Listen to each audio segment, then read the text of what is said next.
People, can we gather? Come closer.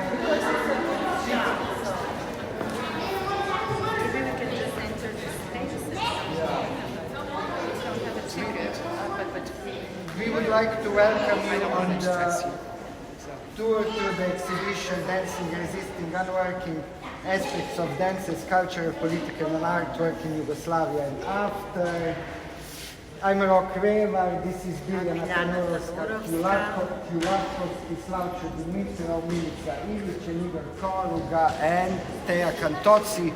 We were the team of researchers working on this exhibition. And let's start.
Welcome. We will try to make this tour in 1 hour, and this is the most in 1 hour. It's a hard place where we can talk between us, but we would like to offer that we start this tour by explaining this, how we organize the space and how we organize the archive materials and relations we built through the topics in this space with all these elements of limitations, frames, what we got. And then each of us will say why we choose, how actually we wanted to create this dialogue that we are offering with the exhibition. So this space is a space that it comes from there until the end. And we tried actually these 3 topics, what we started to read this archive, to put things together in these 3 forms. One is about choreographing the feminism, gender and desires. The second part we called bordering of dance, where we find dance in the other media or somewhere not in the discipline, but how it communicates with other art forms also and media. And the third part is we try to put the map on. And what is very important is that this work has been done for some years, and it's a process. And in this process, we gathered some materials, but we couldn't achieve together all. And this is also very important to say. And in this process, we said to ourselves, okay, what we can build out of these materials, it's something that we're interested in as problems, and therefore we put these themes through which we started reading the materials. So therefore I want to say that we can all see this archive and exhibition as a very open space that it's inviting you to also create your readings, but also to understand its limitations and formats that we were dealing with. I would add to this that there is a transitional part between these three topics in the tunnel, which we call the body in protests, which is dealing with basically using dance as a medium of protesting during the Second World War and also before and after. We managed to collect exactly this resistant part with some iconic examples, which we are going to present. And this is actually start from this part that goes there, and but we will start the story from there. Okay. So, maybe just to add one more limitation so that everybody is aware, although it is Yugoslavia and post-Yugoslavia, the selection this point is only of Slovenia, Serbia, Croatia and Macedonia. Exactly. So that's what makes this process open on another level. So this archive will have to be extended to countries that come from the post-Yugoslav Federation and afterwards. so yeah. Okay, let's go.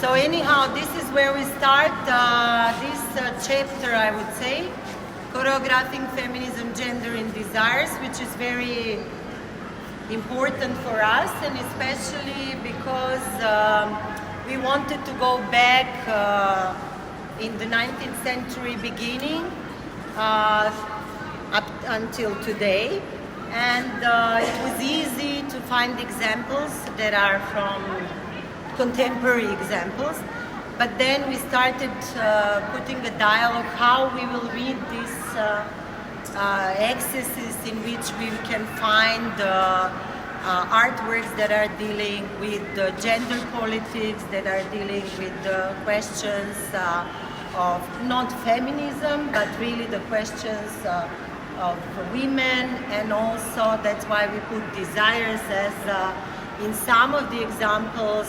Back then we don't find the queer art, but we find something that among us we called, let's say, proto-queer or proto-feminism, that we could find some traces through which we were reading these artworks as such. So, how we wanted to access this space, this is also, as you can see, it as limiting. There we put one, let's say, dialogue among different pieces of art that we found in our contemporary surroundings of the authors that are dealing nowadays with the, let's say, nowadays in the past, I don't know, 20 years, yes, a bit more, with the questions of feminism and queer, also related to this part. And that part at the end, slowly we were going into this as also this part, with these questions from the past where we could find these resemblances or, you know, echoes or something that could be read as traces of this proto-queer and feminism. And now I would like to ask colleagues, researchers, to talk more. Here we started with this installation. There. Yes. So in front of you, you can see this two-channel installation by Croatian artist Igor Grubić. This is the piece that he created from 2006 to 8. And on one part, you can see archival documentation that he gathered, which are from first Belgrade Pride in 2001 and also first Zagreb Pride, which was in 2002. On the other side, you can see choreographic violence, which was choreographed by Croatian dancer choreographer Irma Omerzo. So he did this diptych where in one hand you can see this very aggressive, violent behavior towards otherness, towards LGBTQ plus group who were facing like insults and physical violence, and on the other hand he decided to, together with Irma, do this choreographic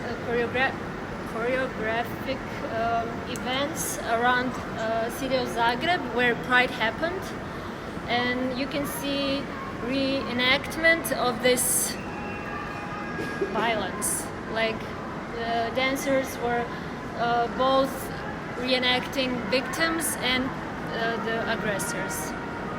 Okay, maybe this is how we kind of conceptualized. It's not such a great dramaturgy of this walk, but we said that then you can start and talk about other pieces which are here from your side as Croatia, but then we can go one by one for the others. So. Okay, sure.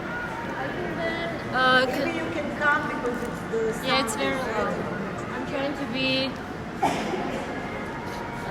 louder. Okay, so there's also, you cannot see it, but on this part, there is a video of Nerina Sibila, which in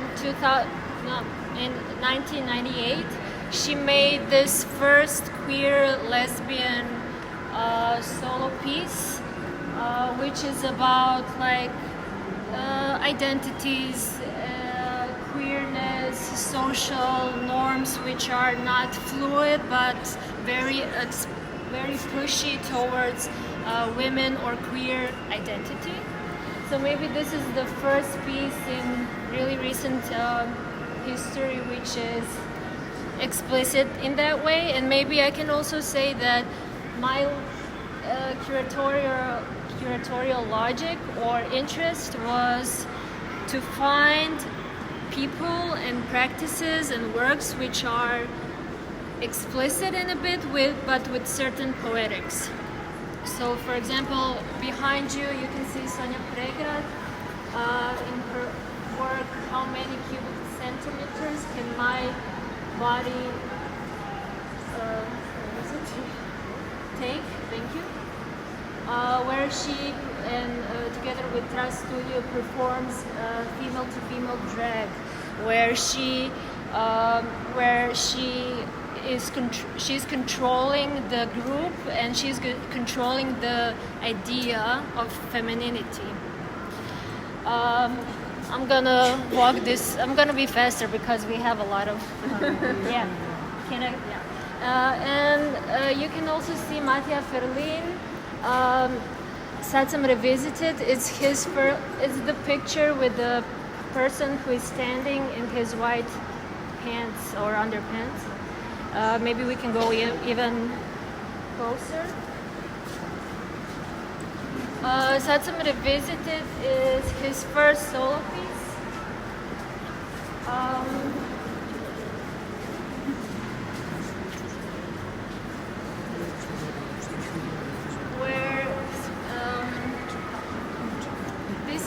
Is specific by this series of little gestures or anti-gestures. Those gestures or anti-gestures are very minimal yet very intense. There's a lot of things in this piece that can be seen. It's hidden from us, but also it's very visible. He explores themes of vulnerability, but always have this self-fixation on him and his body, in a sense. Okay. Continue here. And maybe I just want to say about Matija Ferlin really shortly.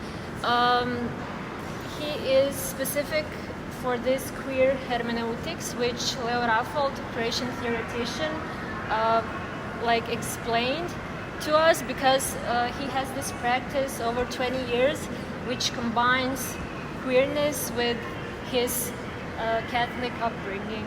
So it's really interesting connection to it. So Milica and I wanted to think about different positions that feminism over the history of local dance in Serbia took.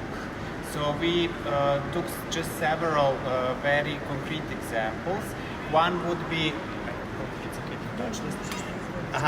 This document that is coming from choreographer and pioneer of modern dance Maja Đurinović in former Yugoslavia and Kingdom of Yugoslavia, who was actually quite known as a student of Laban, and who was also very feminist oriented and created a lot of choreographies and works that were how can I say, cherishing and supporting and nurturing the female expression and expression of female body and female, or let's say, femininity. But a little much is known that Maja Đurinović was also, during her entire involvement, also nationally oriented and giving certain supports to different national organizations, and even during the occupation of Belgrade in Second World War, a collaboration with Nazist occupiers. So this document is actually something that was published in 1942 when Maja Đurinović cherished the cultural and educational upbringing or development under Hitler's ideals and values, and for us it was interesting to bring this contradiction together of one concrete practice of modern dance that kind of gathered two, let's say, opposite ideologies. Next to that, we have an example from nowadays, let's say, which is from a choreographer from Serbia, Ana Dubljević, and her, how can I call this, practice and approach of feminist pornscapes. Do you want maybe to add more about her? No, I don't think. I think you should just map those different positions. Okay. So if we say Anna is now doing like feminist pornscapes, and then we map other feminist. Okay. That would be something that is, let's say, for us, that was something completely opposite in relation to Maja Đurinović, I mean in historic timeline, but also in positions. Next to that, you have behind the from the work of Smiljana Mandukić, another pioneer of modern dance, who was here. You can see the dance Čele Kula, which marks the 175th anniversary from first Serbian uprising. That was broadcasted on national television in 1979, and in this piece, Smiljana Mandukić is actually positioning the female role within the uprising and this political fight against the Ottoman Empire. She's putting the female engagement as one of the important, or let's say dominant, how would you say? Initiators, enhancers of the uprising. Next to this, and yesterday was in the performance. Yeah, this was yesterday in the performance. I don't know who was there. This is the Dubravka Maletić. This is Nela Antonović, her leading dancers of troupe of Smiljana Mandukić. And another thing also interesting about Smiljana Mandukić is that she was also a little bit of collaborating with the Nazist occupiers during the Second World War. But here is from Dubravka Maletić a piece from 1991 at the screened at national or broadcasted at national television Belgrade, in which Dubravka made a choreography for on the song Vogue by Madonna. And here you can see a lot of merged languages from modern dance, gymnastics, sports, also and jazz dance, also combined with this quite patriarchal,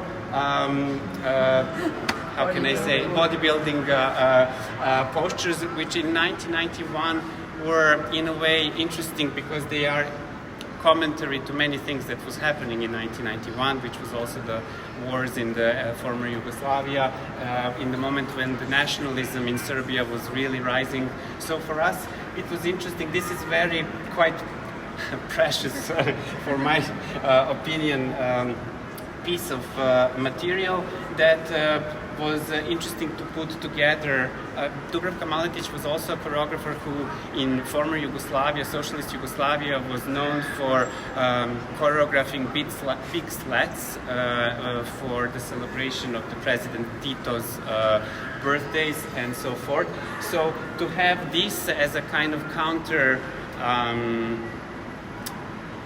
choreographic proposal at national television in 1991, I found quite interesting and a bit controversial.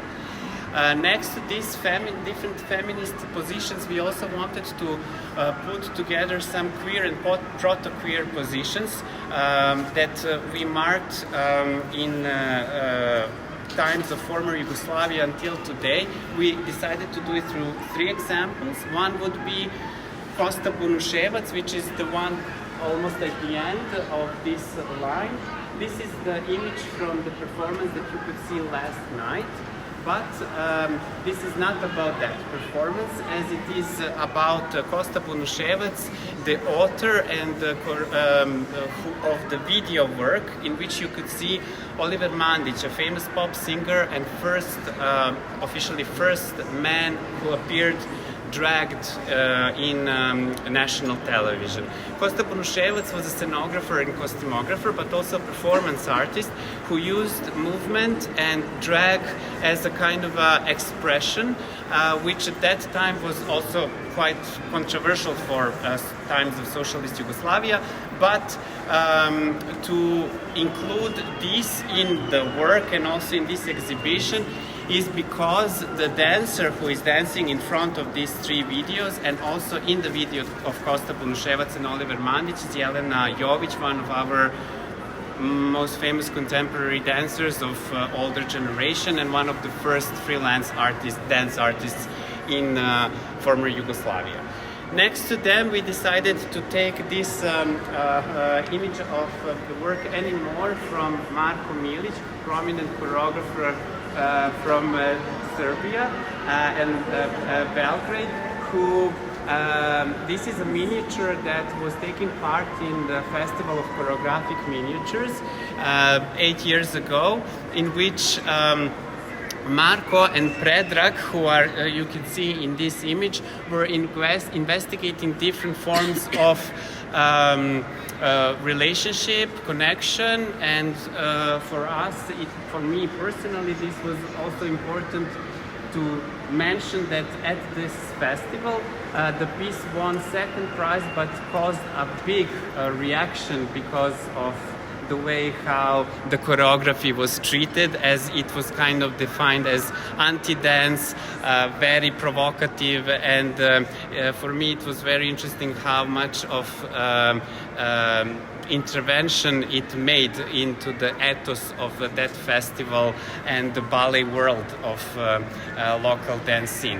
And next to that, right behind you, you can see Alex Zane, a dancer, an artist of younger generation from Belgrade, that would be maybe among, I won't say the first ones, or maybe even the first ones of artists who initiated a topic of trans rights and trans people within life of trans people within Serbian country or establishment and Serbian system, and discussing their positions and from personal and political perspective.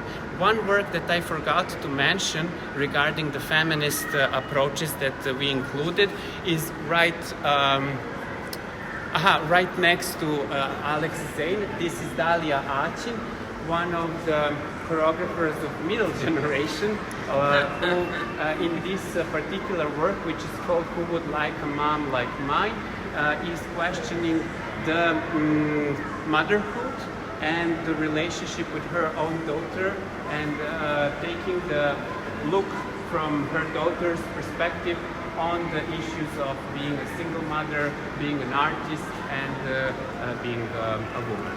So maybe here I can conclude, and we can move. Yeah. We can move to.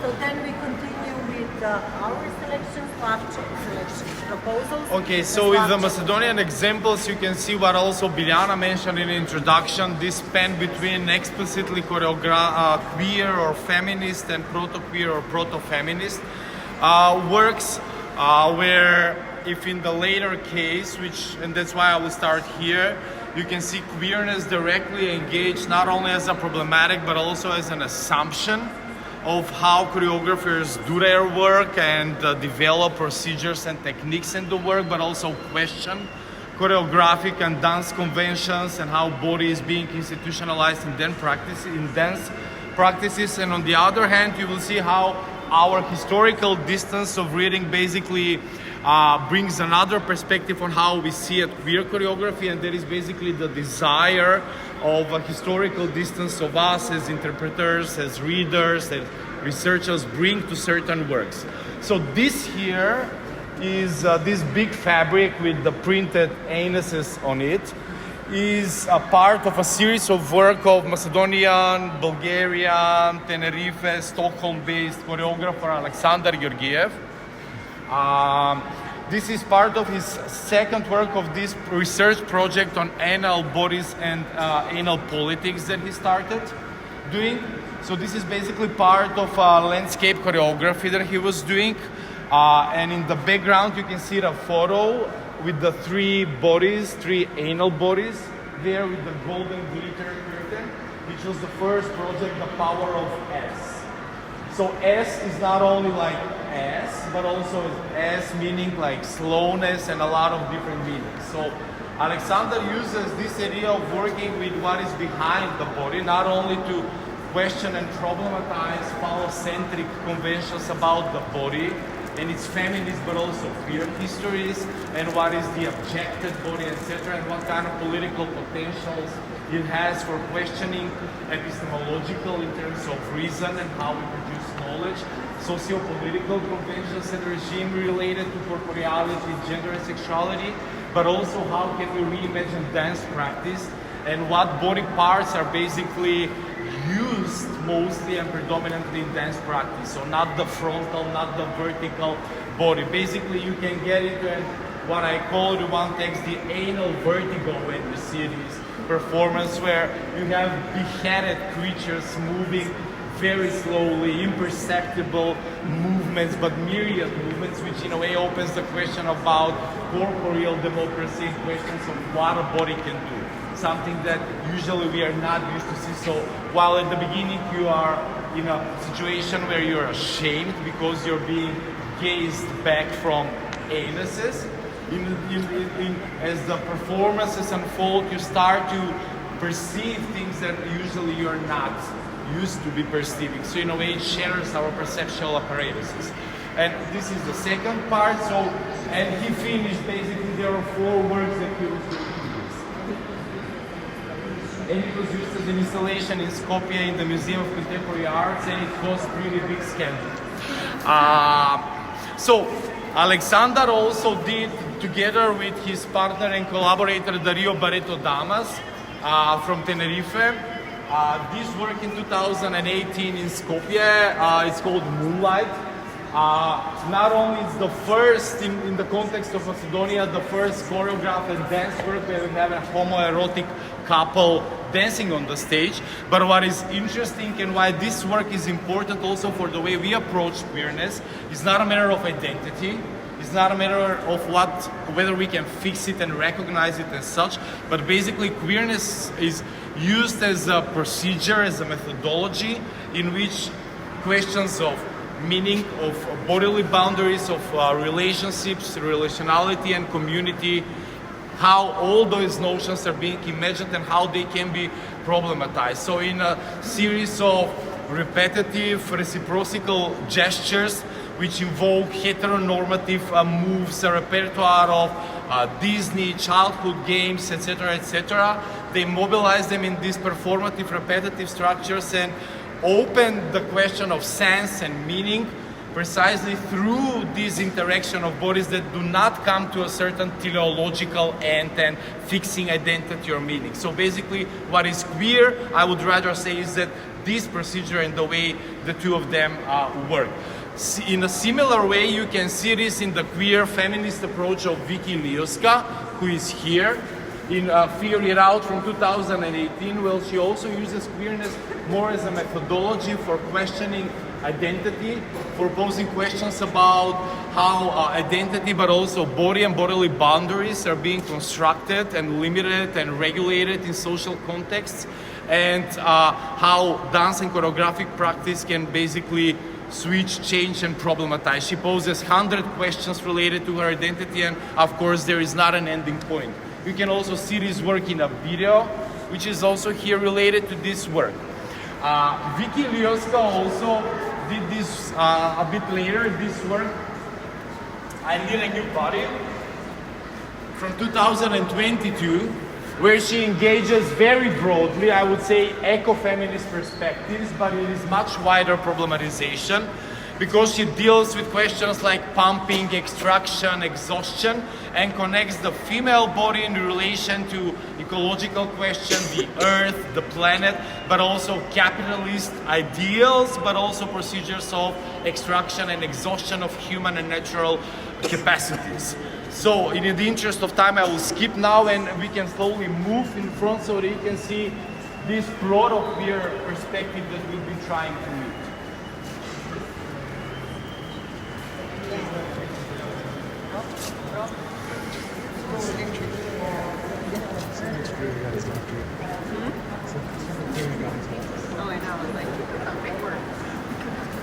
So just very briefly, this is a work by a Macedonian dancer and choreographer Iskra Šukarova from 2008. It's called The Red Swan, which was basically a work that she did with the now dead ballet dancer, iconic ballet dancer from Macedonian opera and ballet Ekrem Hussein, at the very last year of his life, when he was also losing memory and etc., getting into an ill condition. And she was basically sitting on the stage and choreographing his movements on stage. But why do we read this work as a queer? Not only most explicitly because Ekrem Hussein is basically in the end of his career, he's already retired when he's playing this work. Iskra gives him the opportunity to play roles that have never been allowed in the ballet repertoire to be played by male dancers. So he's playing the swan, he's playing a samurai, but also Iskra mobilizes a postmodernist technique incorporating elements from everyday movements, from clubbing culture. You can see Ekrem Hussein driving his bike, something that he was recognized by. And in those ways she questions the distinctions between stage and real life, and basically questions the distinctions between original and a copy, and questions about identity, basically. So, but also brings the aging, almost disabled body on stage, and by instructing him all the time, questions choreographic and dance institutional conventions and hierarchies with the piece itself. So in a way it's important because this is a tribute to the work of Ekrem Hussein. So it's not that he's gay or something, but we were more interested in these other procedures. Okay. And this is Ivana Koceska, who is, although doesn't start with an explicit feminist perspective, but she tries to question and present a specific woman's position or woman's perspective. So we thought in a way that it is also an important work. Vicky Lioska was also collaborating on this work with her. So yeah, I'll stop here, Rob. So I will I will continue with, and I will include the feminist position in the tunnel where we have bodies in protest. It's very important and very interesting thing that dance practices here in these regions were very much involved in the different historical situation, involved in protesting about political situation, social situation, protesting against budget cuts in the field of cultural system. For example, Slovenian, and if I can go a little bit back, the examples, Slovenian examples of the works, feminist works, are mostly dealing with the working condition and the position of female artists in the cultural system or during pregnancy. In case of Dragana, these guns.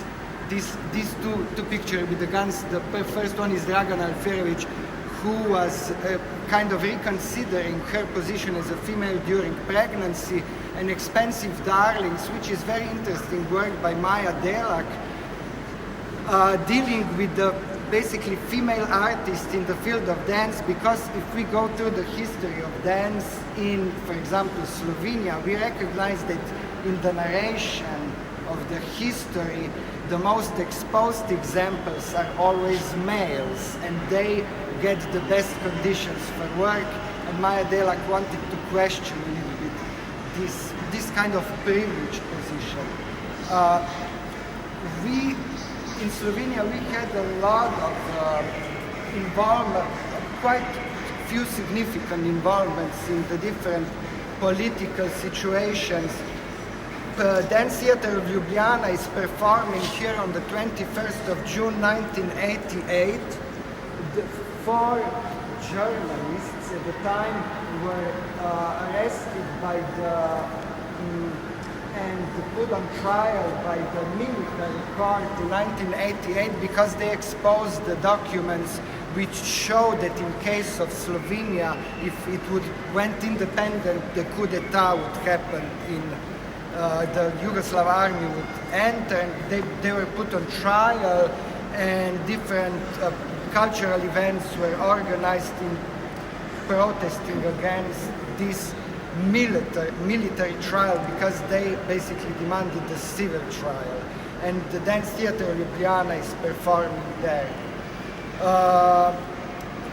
Sure. Very shortly, sure. Also here we are welcomed by Selma Banić, who is a feminist choreographer, dancer, artist, who uses choreographic tools for direct political action. So here you can see her performance, Hrvatska narodna predaja, which is a title which is maybe hard to translate because it has a multitude of layers, because in one way it refers to Croatian folklore, and on the other hand it refers to surrender. So hence her hands were, so she was in front of City of Zagreb office for culture, education and sport, and she was holding hands for four plus years, exactly, years, not years, hours, Jesus. And she was occasionally supported or helped by random people on the street or colleagues from the scene. This was 2010, and she was protesting budget cuts and not transparent management of the city funds. On the other hand, a year later, we have Marijana Krajić and her short fantasy of reclaiming my ownership of my own body, which is work arose in the atmosphere of protest around Varšavska Street, which is a street in the city center of Zagreb, which was in a way lost due to private capital. So this performance is, this picture behind her is a picture from this Warsaw protest, police corridor, where she actually did this critique on loss of public spaces due to private capital.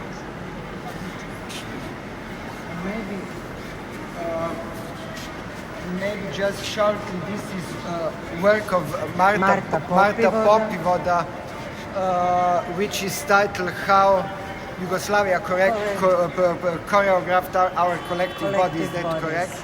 And it's about, it's ideologic, it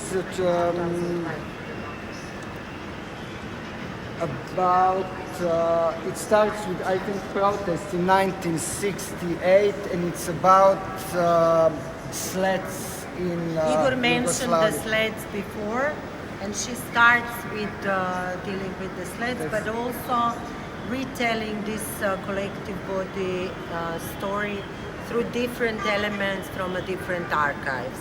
And this piece goes together in this exhibition with her installation that can be found there, that it's, let's say, extension of this film, where she works with with the choreographer here, Sonja Vukicević, who can be found at the last sled of Yugoslavia in 1988. Celebration of Youth. Celebration of Youth. This is the first individual body in these collective sleds that you could have seen here. And then she works there in her installation with the older body of this choreographer, Sonja Vukicević, together with Lihija Luz.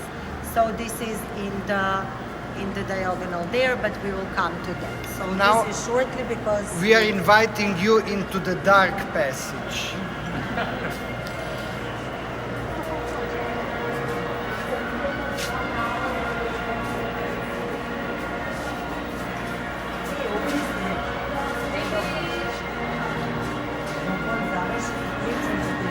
We won't be able to go through everywhere. It's impossible. I invite you to come a little bit closer because we have a music there. And here we see two iconic photographs taken on the 23rd of September 1943. It's 14 days after capitulation of Italy. The cultural group of the 14th Division of the Yugoslav Partisan Army is performing, Marta Paulin Brina is performing on the border between Croatia and Slovenia to the RAB Brigade. RAB Brigade is one brigade of Yugoslav Army, Yugoslav Partisan Army soldiers who were just liberated. They were imprisoned in the RAB concentration camp. They are just liberated and formed this brigade. Paulin Brina is performing for them as a dancer of this cultural group. It's interesting because in her memoirs later on, she's remembering what it meant to perform as a dancer trained in the German expressionist dance on the uneven ground and in the historical conditions which had to basically, which forced her to change everything that she has learned so far. Basically, she remembered that this historical situation demanded of her to change her dance, to change her attitude towards dance, and invent something new in the space that was much more vast than anything that in the spaces that she used to perform before. Behind there, we have 4 photographs of Katja Delak from April 1932. She's 18 years old. She just moved to Ljubljana with Slovene constructing Fergo Delak, theater director, and one of the first theoreticians of dance, historians of dance. And what is interesting in her story, because she spent only 6 years in Ljubljana, she opened a school, she would perform yearly. She was from the Viennese Jewish family, born Polak, And in 1937, she was exposed to some very nasty anti-Semitic critique in the Slovenian press, written by the Slovenian avant-garde poem Anton Podbevšek, which is a very kind of shameful thing to discover, I have to say. But on 1938, she would have 24 years. She would come on the stage of Opera House, declaring that that artist is also a fighter. And once the artist is basically learned all the skills one has to have in order to do his or her art, the historical circumstances again demand something from her or him. And I think this is a very kind of brave gesture for some very, very young performer at the time. And I think it's also, I think this kind of notion of care that we are talking these days so much would also apply to Katja Delak, who later in 1938 emigrated to the United States and had a very interesting career between United States and also Israel. She would be part of the Moshe Feldenkrais team who invented the Feldenkrais system of kinetics in the 1950s. Mira Sanina, Igor, Mira Sanina, Mira Sanina. It's on, yeah. Mira Sanina was I would say the second iconic figure. I think she's of Croatian and Serbian origin, and she would perform during the Second World War, I think 1943 in Bosnia, in the period of the most kind of the biggest changes in the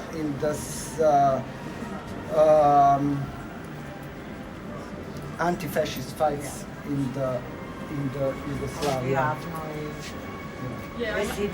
I have to admit just that for me the exhibition is it's not even possible to separate from the publication that we did and the archive that we are working on, and so now just I see how we try to connect bits and pieces.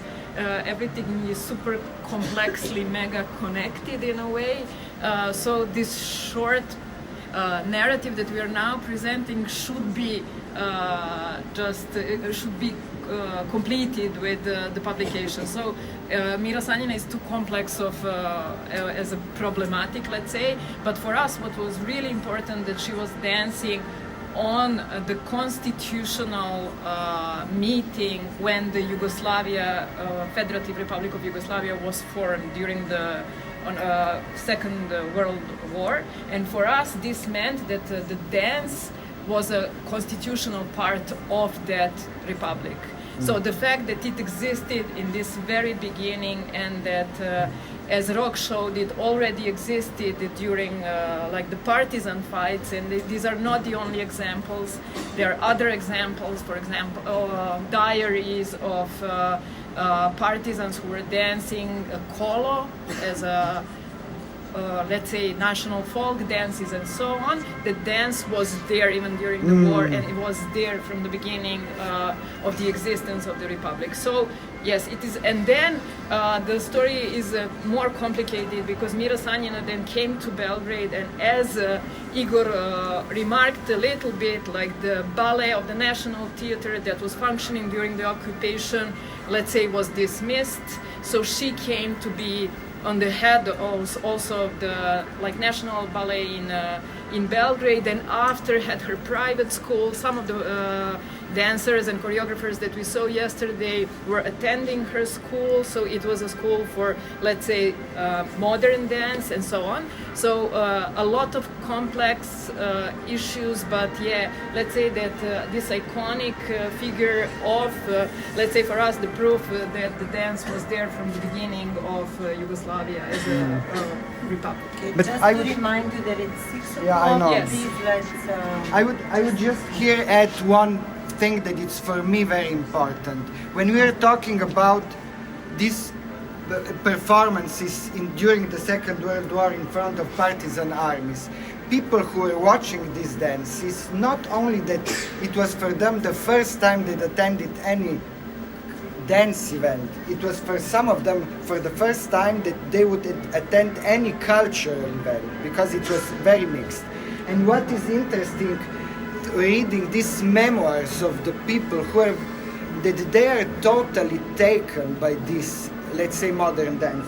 Nowadays, when we are talking about the audience buildings via EU applications and basically investing huge amounts of money into building audiences, I sometimes try to think about maybe we should deal with or to constitute the public again, not dealing with the audiences, because obviously you don't have to educate anybody for dance to be accessible to them. So we should invest into, not into audiences that by my theory appear as tourists only once at one place and not again, but into the public that reappears and reappears and reappears in these events.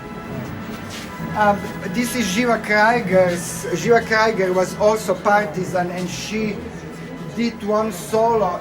She basically finished it in 1953, and she is dealing with the existential struggles of the woman in the this, let's say, wartime. This is reconstruction from '89. Jasna Jakšić is dancing this dance. People still basically know this dance. There are examples in Slovenia. They learn the dance and they're still performing. Okay, I can just briefly say that through this dark corridor and the resisting body, we come into the passage of the other part, that it's the bordering and transgressing dance that I said about in the beginning, so I will not speak again, but there will continue relating to some works. Still on the edge of the protesting, here we have recent examples of Tjelovanje. We translated this in Body, which was a 24-hour protest in May 2nd, 2017. Where the body itself became this site of protest. So not only dance community gathered, but extended art community in the ZPC plenum, which is Zagreb Center Dance Plenum, which was advocating for, criticizing city politics, because they were very non-transparent about handling the only dance institution in Zagreb, which is ZPC, Zagreb Dance Center. Many of you were there yesterday, so this is only city institution here for dance. So they were protesting this continued city not transparent. Sorry. Maybe just one. We have one candy here. No, okay, we can. Yeah. This is is related with the matter. Yeah, related with the, let's say, bigger. Yeah. Exercise.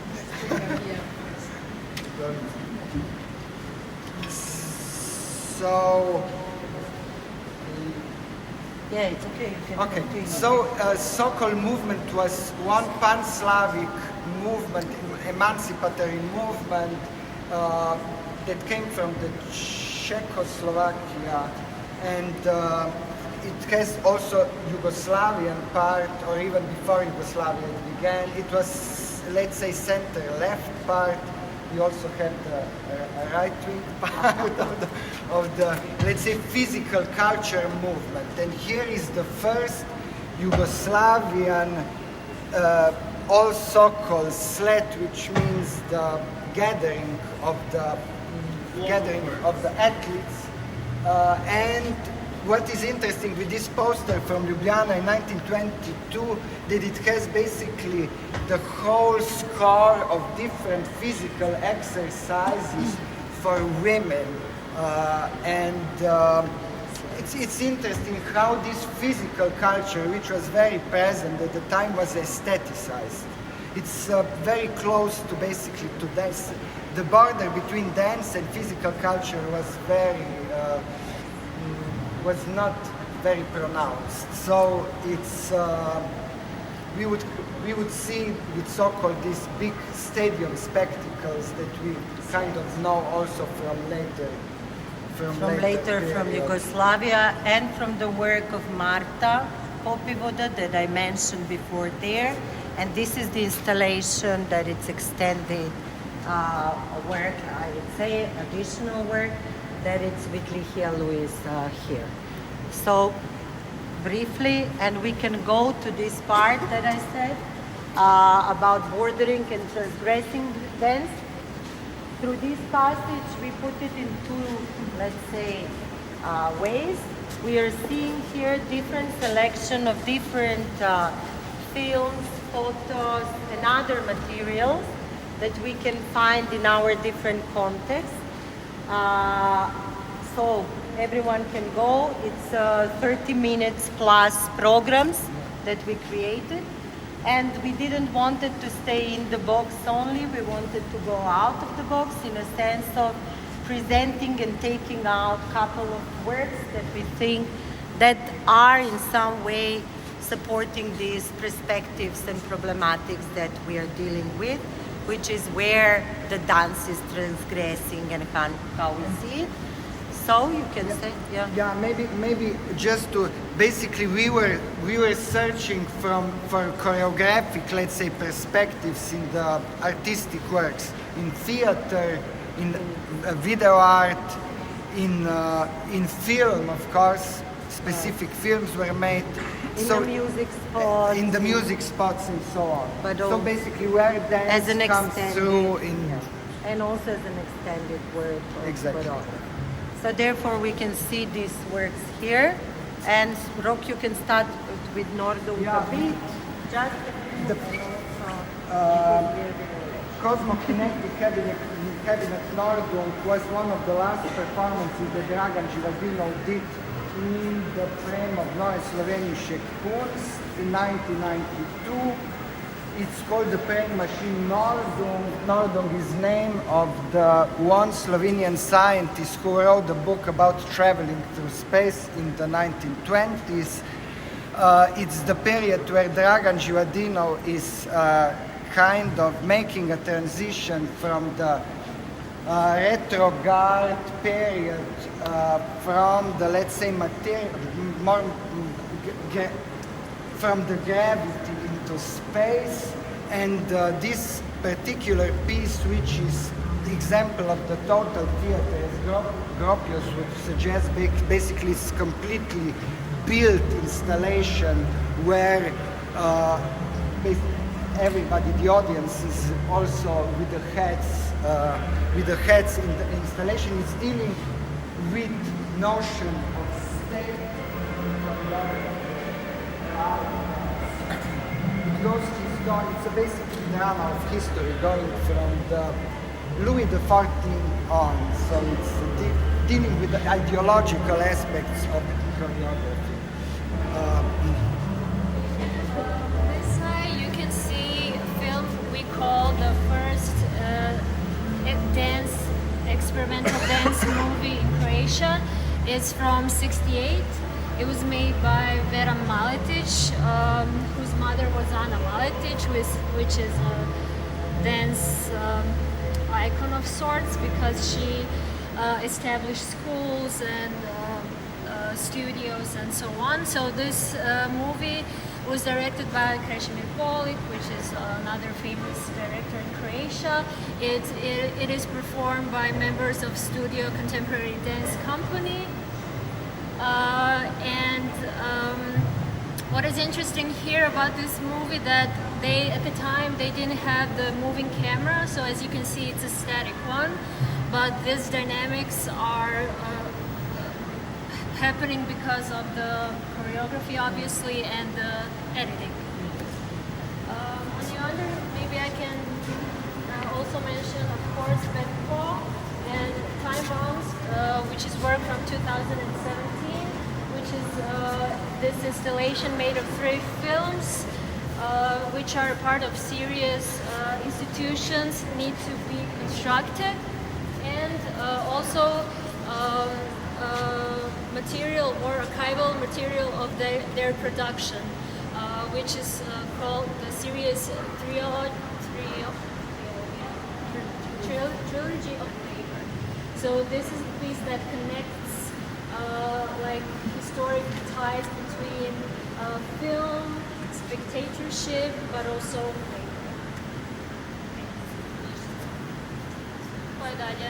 this one. Yeah, okay, this is one let's say popular music video piece that we are very proud to get out of the Macedonian television. It's Lebi Sol, one jazz rock group from the late 1980s, and Slobodan Unkovski, theater director, made a great piece with these 40 beds, which are basically recorded from the top. It's called in English, I'm Keeping the Night from the Awake, and we basically it's the story about finding oneself alone in the certain kind of love story,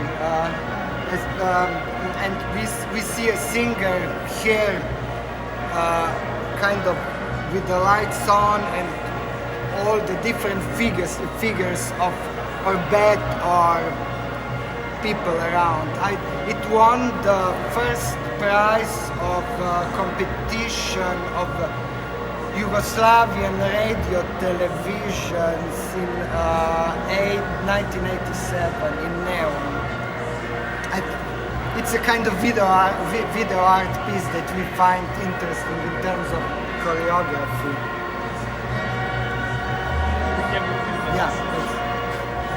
The last part.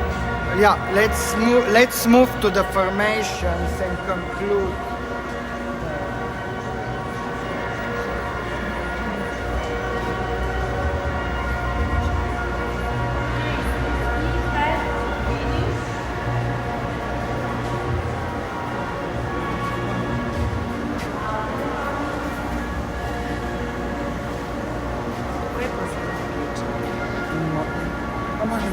Okay, now we are closing somehow slowly because we have to go for the performance.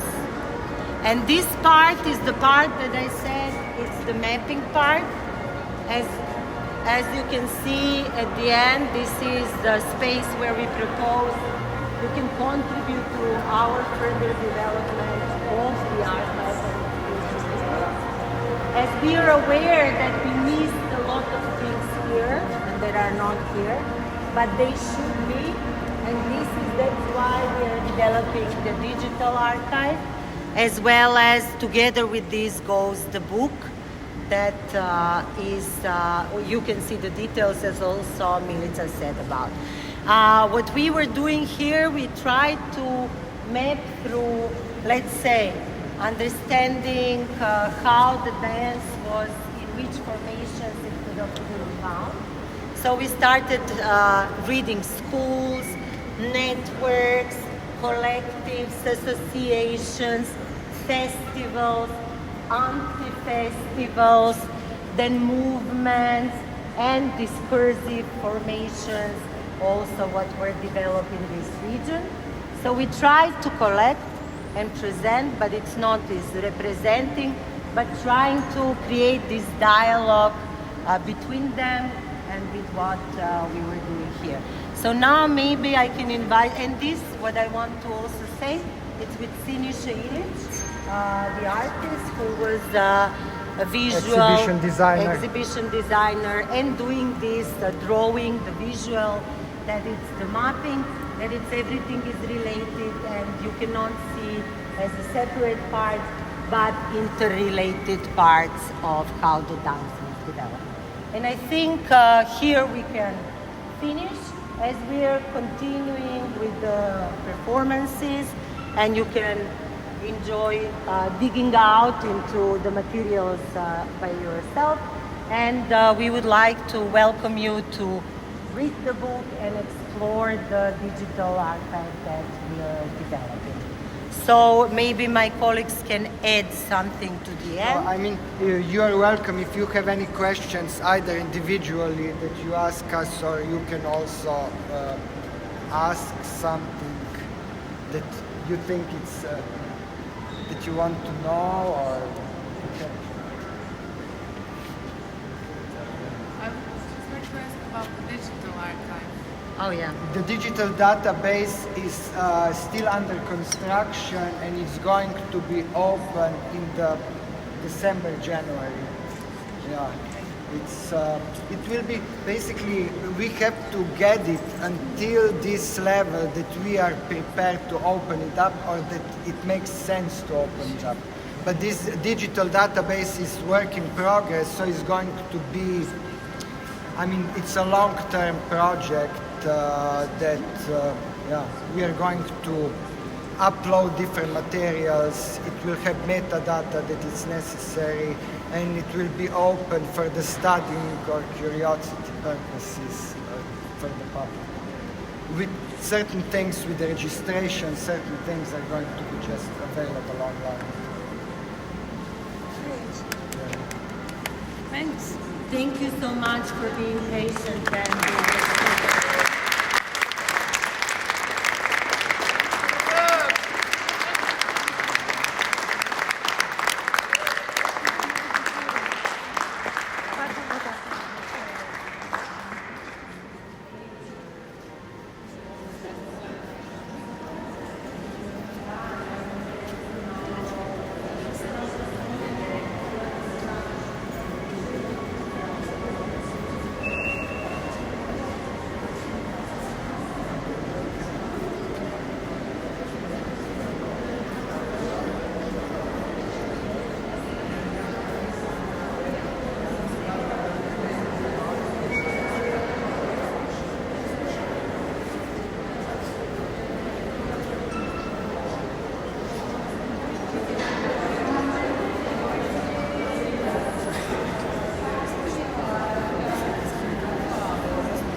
općenito.